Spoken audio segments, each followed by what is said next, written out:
Достар, баршаңызға сәлем. Бүгін сіздермен коланың зияны туралы сөйлесетін боламыз. Видеоны көрмес бұрын маған подписка жасап лайк қоюды ұмытпаңыздар. Кока атауы кокаин өсімдігінің атауынан шыққан.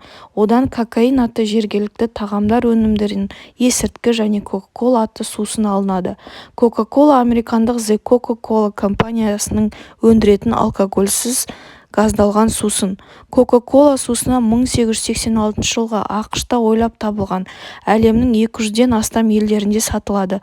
Сусынның құрамында толық айтылмаған коммерциялық құпия делінеді. Соңғы жылдарда әлем елдері ғалымдардың зерттеу қорытындыларына бойынша жасаған ортақ тұжырымы қазіргі таңда адам ағзасына, әсіресе жас балаларға аса қауіпті сусындардың бірі бұл Кока-кола. Бұл сусын Америкадағы брендке айналып әлемге таралған соншалық, дүниежүзі бойынша 1 секундтың ішінде 8000 стакан ішілетін Кока-кола. Кейін кезде аталған сусынның адам ағзасына келтіретін зияны туралы мамандар дабыл қаға бастады. Таяуда Кока-кола компаниясы өз сусынның жасалу өкілдерінің айтуынша, сусынның негізгі құпиясы кошенил құртынан алынатын азық-түлік қоспада екен.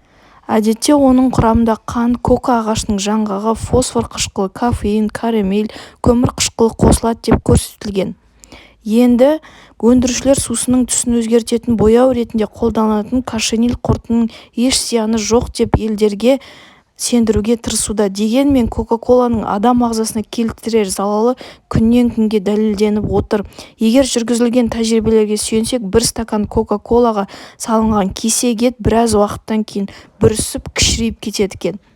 Дәрігерлердің айтуынша, Кока-кола әсіресе балалардың бас сүйегіне, ойлау қабілеттерін орасан зиян келтіруі мүмкін.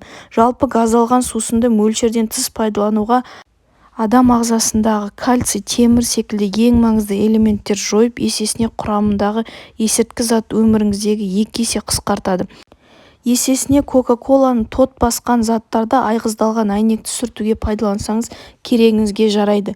Өздеріңіз көріп отырғандай, Кока-коланың құрамында тұнып тұрған химикаттар мен зиянды бояғыш заттар және газдар таза ештеңе жоқ. Бұл сусынмен американдық машинаның моторын жуатын көрінеді. Қазақстан дәрігері мамандар стаканға құйылған сусынды бауырға салғанда бауыр іріп кететін, созылмалы асқынып кететін аурудан пайда болуы осы сусындардың кесірінен болатынын алға тартады.